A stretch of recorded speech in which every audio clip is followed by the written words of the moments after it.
ازيكم يا شباب؟ عاملين ايه؟ يا رب تكونوا بخير. اول حاجه الف مبروك على دخولكم كليه حاسبات. انا مازن زميلكم في السنه تانية معاكم في الكليه، والنهارده جاي اقول لكم ازاي تختاروا اللاب المناسب ليكم في الكليه، ويكونوا عندكم وعي كافي ودرايه كافيه قبل ما تشتري اي لاب. في الفيديو هنتكلم على كل حاجه لازم تعرفها قبل ما تشتري اللاب، سواء تشتري لاب استيراد او لاب جديد. آه، هقول لكم برضو ايه الفرق بين الجديد والاستيراد من حيث الشاشه والمعالج والهارد وكارت الشاشه اللي هم اهم الحاجات يعني. وعلى اساس ايه احنا بنختارهم وبيعملوا ايه اصلا. وهقول لكم برضو في اخر الفيديو ان شاء الله ترشيحات لبعض اللابات الاستيراد واللابات الجديده. اول حاجه نتكلم عنها يا شباب هي شاشه اللاب، سواء لاب جديد او لاب استيراد. هي عامه معظم الشاشات اللي موجوده في السوق دلوقتي بتكون دقتها 1080. بتكون نوع الشاشه من اي بي اس. في اجهزه غاليه، لابات غاليه زي الماك بتكون طبعا الشاشه اموليد، وفي لابات برضو بتكون اموليد.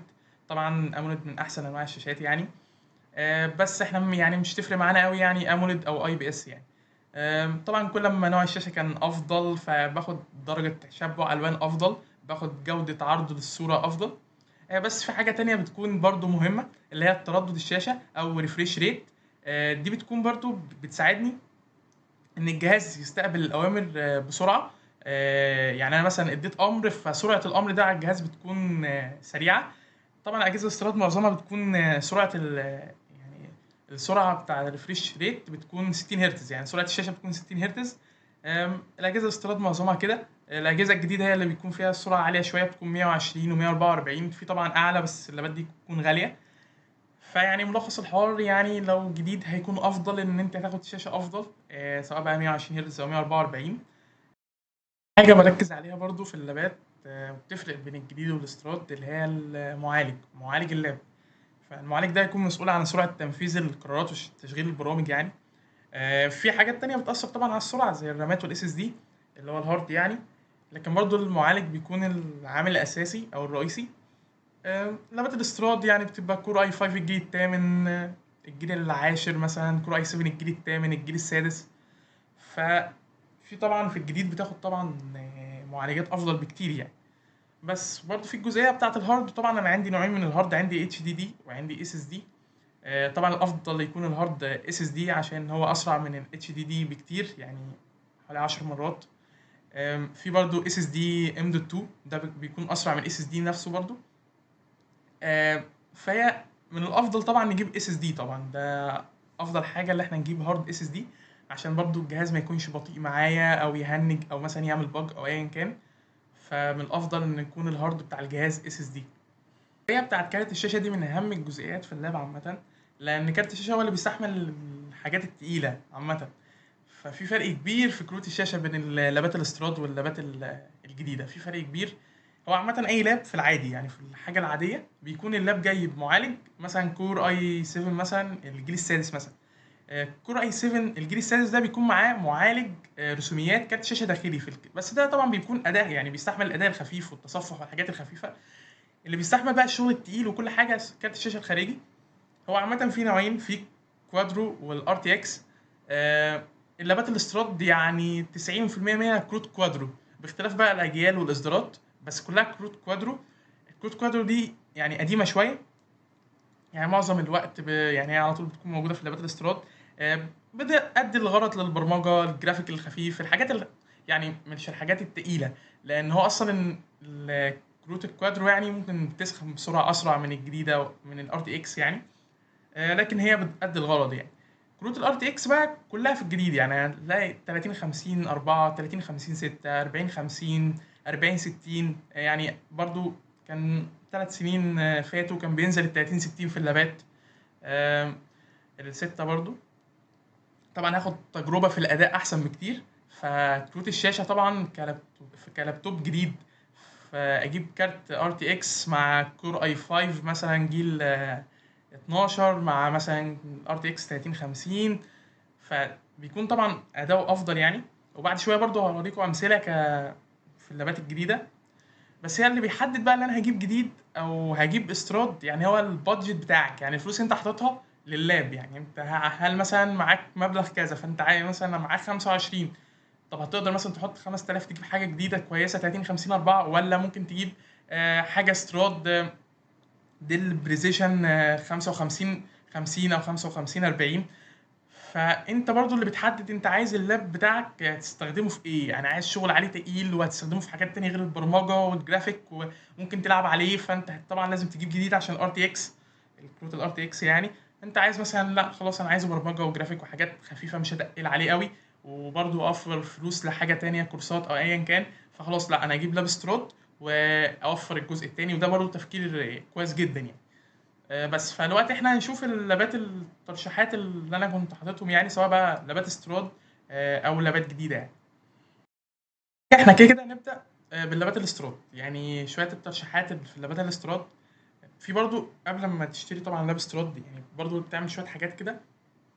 اولا لازم اما تجيب لاب استيراد اولا هتحدد نوع اللاب، ما مثلا حددت نوع لاب استيراد كويس وعجبني وسعره كويس وخلاص، طيب هروح اجيبه، طب هعمل ايه لما اروح اجيبه؟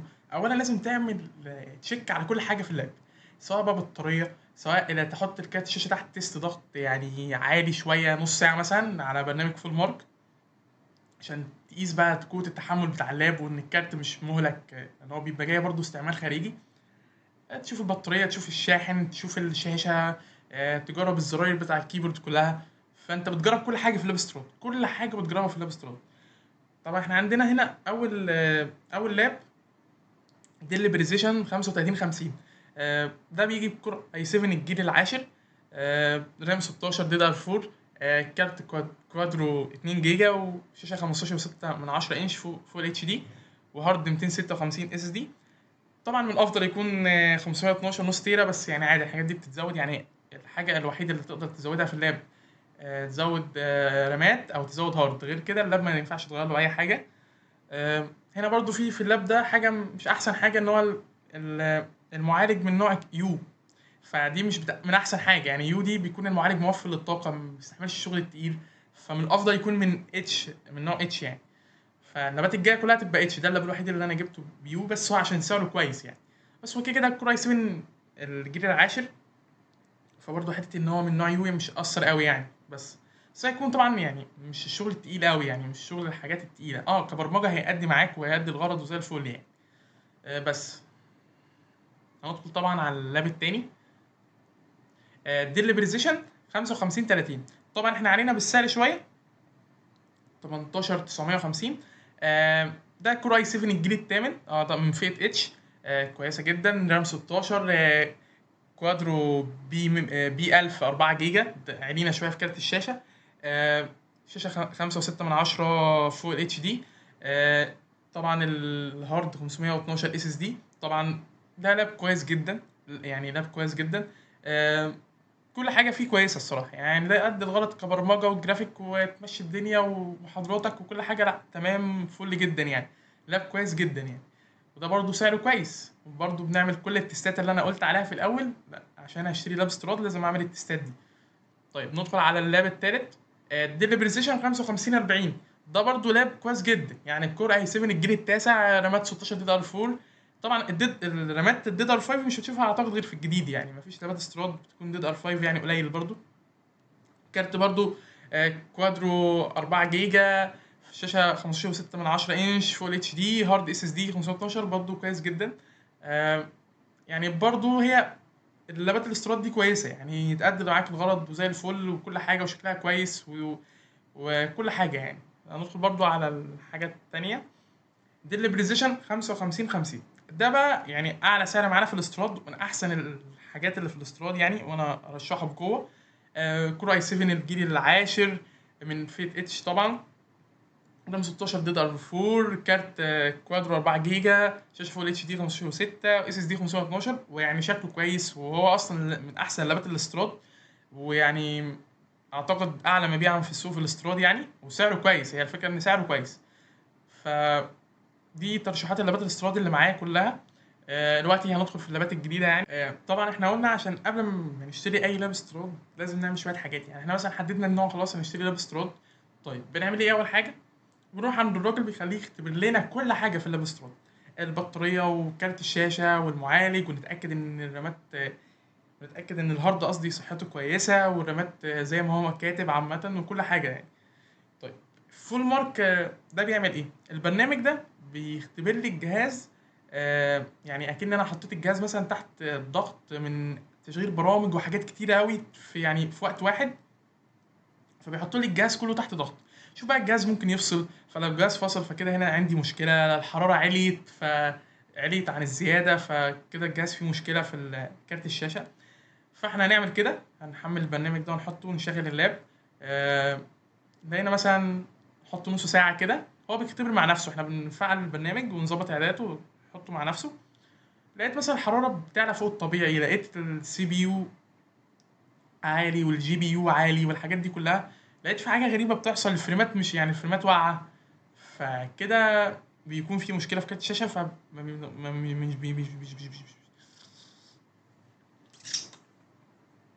1 2 3. ده برنامج فول مارك اللي انا بختبر عليه اللاب بتاع الاسترود، يعني بختبر عليه كارت الشاشه والمعالج. آم، بشغله عادي، وبحط الحاجات اللي انا عايزها، عايز مثلا الاختبار يكون على 1080 فبعمل كده.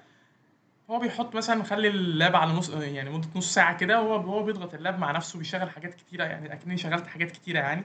فبيحط الجهاز تحت ضغط ولود عشان لو الجهاز فصل، الحرارة عليت زيادة عن اللزوم، فكده بيكون في مشكلة في كارت الشاشة. فأنا بعمل كده فعلا، وبختبر الكارت الشاشة. حطيته نص ساعة مثلا، لقيت مثلا الحرارة عليت قوي، لقيت السي بي يو عالي، لقيت الجي بي يو عالي، لقيت حاجات غريبة بتحصل، فكده عندي مشكلة في كارت الشاشة، فكده أنا مش هشتري اللاب ده. والحاجات دي من أهم الحاجات اللي بنعملها في الحاجات الاسترادوس، خصوصا الفريمات برضو ما تكونش واقعة. ودي أهم اختبارات بنعملها في لابات الاستيراد، غير بقى إن إحنا نشوف البطارية ونشوف الرامات ونشوف صحة الهيلث بتاع الهارد. الحاجات دي كلها بنشوفها، بنشوف السماعات، بنشوف الكيبورد، أزرار الكيبورد كلها، بنشوف كل حاجة عامة. بس آم، طبعا دي صورة جوه تشغيل البرنامج تحت ضغط، يعني بشغله فبيجيب لي الصورة دي. هو اللاب بقى بيضغط نفسه مع نفسه. دي بقى الحاجات اللي انا ببص عليها عشان حاجات مهمة، يعني درجة الحرارة والحاجات دي كلها. فدي من اهم الحاجات في اللابات الاستيراد، وهي اللابات الاستيراد كويسه، يعني هو لو حد عايز يجيب لاب استيراد ويعني مثلا الفلوس معاه استيراد، فاللابات الاستيراد كويسه، بس نجيب نوع كويس في اللابات الاستيراد بحيث ان هي تأدي الغرض وتشتغل معايا كويس جدا. واحنا قلنا ان احسن لاب استيراد او من احسن لابات الاستيراد ال 55 50 او 55 40، يعني من احسن الحاجات. طبعا هو احسن واحد ال 55 50، يعني ده احسن واحد. بس بنعمل الاختبارات دي خلاص تمام زي الفل، اللاب طلع معايا كويس، فخلاص يعني بشتري اللاب ده. طبعا كمازن يعني انا بفضل الجديد، لو في امكانيه ان احنا نجيب لاب جديد طبعا انا بفضل الجديد بكل المقاييس. اما لو مفيش امكانيه، لا خلاص الاستيراد كويس جدا وهيقدم معاك الغرض يعني. بقى في اللابات الجديدة، يعني هو دلوقتي السوق بيشهد يعني انخفاض في أسعار اللابات الجديدة وعروض، ويعني سيجما بتعمل عروض، سوق الكمبيوتر بتعمل عروض، من أحسن المحلات اللي بتبيع لابات جديدة يعني. ففي عروض يعني حلوة الصراحة. يعني لينوفو، اللي كو يعني اسمه لينوفو ال او كيو. انا غبي فاهم، ماشي تمام. دلوقتي شويه ندخل بقى في اللابات الجديده. اللابات يعني هو السوق عامه اليومين دول بيشهد انخفاض في سعر اللابات الجديده. وفي عروض كتيره من سيجما وسوق، ويعني من احسن المحلات اللي بتبيع لابات جديده يعني. ففي عروض حلوه جدا، يعني النوفو ال او كيو برضه اديله فتره في السوق كتير ومنتشر، يعني النسخه دي كويسه. دي حاجة ب29 ونص. فدي كارت شاشة 2050 4، كور اي 5 الجيل ال12. فدي حاجة كويسة الصراحة. اس اس دي 512. آه، الويندوز 11 طبعا بتيجي معاه، وفي ار جي بي، وعليه ضمان سنتين، يعني هو عليه ضمان سنتين، فده برضو حاجة كويسة ب29 ونص. طبعا احنا عانينا شوية، 31 ونص هناخد برضو لينوفو ال او كيو. بس طبعا هناخد 30 50 6، وهناخد كور اي 5 الجيل 12، هناخد رام 12 كده كده، رام 12 دي دي ار 5، فكويسه وهتأدي معاك الغرض، لان كده كده اصلا دي دي ار 5 و12 جيجا. كبرمجه هتأدي معاك الغرض، ممكن بعد كده تزودها عادي جدا. كارت شاشه، قصدي كارت شاشه قلنا 30 50 6، قلنا اس اس دي 512 ام دوت 2، يعني حاجه جامده. شاشة 144 هرتز، يعني برضه حاجة جامدة. فمن أحسن اللابات قيمة مقابل سعر، 31 ونص، وهتاخد 30 50 6، وهتاخد كور اي 5 الجيل ال 12، تاخد نص تيرا ام دي 2. فشاشة 144 هرتز، فمن أحسن اللابات الصراحة. برضه ندخل على حاجة تانية، حاجة برضه ب 31، ولكن لا أفضلها يعني. ما اعتقد انا حطيتها بالغلط يعني، لا افضلها خالص يعني، ده احسن بكتير طبعا. آه، في هنا حاجه برضو كور اي 5 الجيل 12 40 50 6، فدي حاجه كويسه جدا، وكان لها عرض وشاشه 144 هرتز. يعني من احسن اللابات بقى، قيمه مقابل سعر ب 34 وضمان سنتين، و40 50 6. ففي الفئه دي 34 اعتقد، 40 50 6 في معظم الوقت بيكون ب 40,000 او 38 يعني. فالصراحه برضو من احسن اللابات الجديده، برضو انا برشحه بقوه. آه، ده برضو كويس جدا، ده بقى رام 16، رام 16 دي دي ار 5، كور اي 5، 30 50 6، 1 تيرا ام دوت 2، 144 هرتز، برضو من اللابات الكويسه يعني. 39 كويس جدا برضو. برضو عندي ايسو ستاف، يعني من احسن برضو اللابات كخامات وماتيريال، وفي ار جي بي، وهنا 30 50، 40 50 6، رام 16. برضه لاب كويس جدا جدا جدا، متكامل، لاب متكامل كل حاجه، ومن احسن اللابات في الفئه دي عامه. 42 ونص. في برضه اللاب ده كويس، نفس الفكره، بس ده اللاب بقى 40 60 8. فده من احسن اللابات في الفئه دي بقى، ليه؟ لان هو 40 60 8. ف 40 60 8 ده انت معاك لاب يعني من الاخر كده، اللي هو يعني دوس في عليه براحتك. فبرضه لاب حلو جدا يعني. عامة اللينوفو يعني ممكن مثلا الاقي لاب مثلا لينوفو نفس مواصفات اللاب الاس ستاف، بس هتلاقي مثلا الاس ستاف اغلى، لان اس ستاف كماتيريال، كخامات، كشكل اللاب، كمسكة اللاب كده بتكون احسن في الاس ستاف، فهتلاقيه اغلى مثلا 4000 5000. يعني هنا نفس اللاب بنفس المواصفات، هنا ب 43 44، هنا هتلاقيه نفس اللاب نفس المواصفات يعني 48 300، ففي 5000 او 4000 فرق يعني. بس طبعا الستاف طبعا يعني من احسن الخامات يعني، عامه من احسن اللابات يعني في السوق. فلو هتشتري حاجه في الاربعينات، معاك اوبشن مفتوح عامه، تشتري اس ستاف، النسخه اللي هي 40 60 8. هتشتري حاجه في الثلاثينات، قلنا احسن حاجه هتشتريها في الثلاثينات اللي هو 34، 34 اللي هو كان ال 30 ال 40 50 6، اللي هو كان ب 34. ده احسن حاجه بصراحه، مش عارف هو راح فين، بس هو كان هنا 34. ده ده احسن حاجه في فئه الثلاثينات، 30000 يعني، لانه هنا 40 50 6. قلنا في الاربعينات الاس ستاف. لا بس يعني برضو عندك اوبشنال استراد، يعني انت برضو شوف دنيتك، شوف البادجت اللي معاك كام، الفلوس المناسبه. ما تضغطش على نفسك كفلوس وتقول انا لازم اجيب لاب غالي، لازم اجيب لاب جديد عشان اخد امكانيات قويه. ولا عادي، انت ممكن تبدا عادي بلاب استراد عادي جدا، مثلا 55 50، ده قد يعني كويس جدا يعني.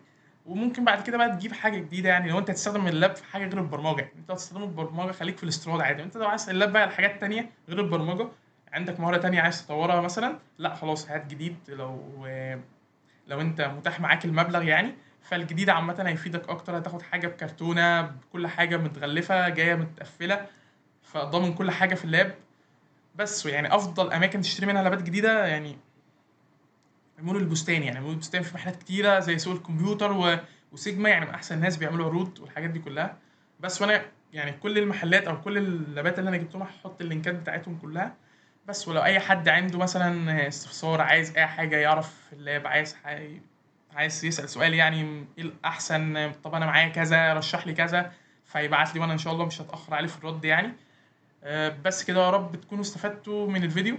انا غرضي من الفيديو كله انا كنت اعمله ان انا بقى كل سنه في نفس المشكله، الناس ما بتبقاش عارفه تشتري لاب ايه، طب انا معايا كذا، طب نعمل ايه. فانا قلت اعمل الفيديو ده عشان الناس برضو الى حد ما تعرف تبقى قبل ما تشتري اي لاب يعني تكون عندها وعي كافي ان هي هتشتري ايه وهتروح فين يعني. بس كده، بالتوفيق يا شباب.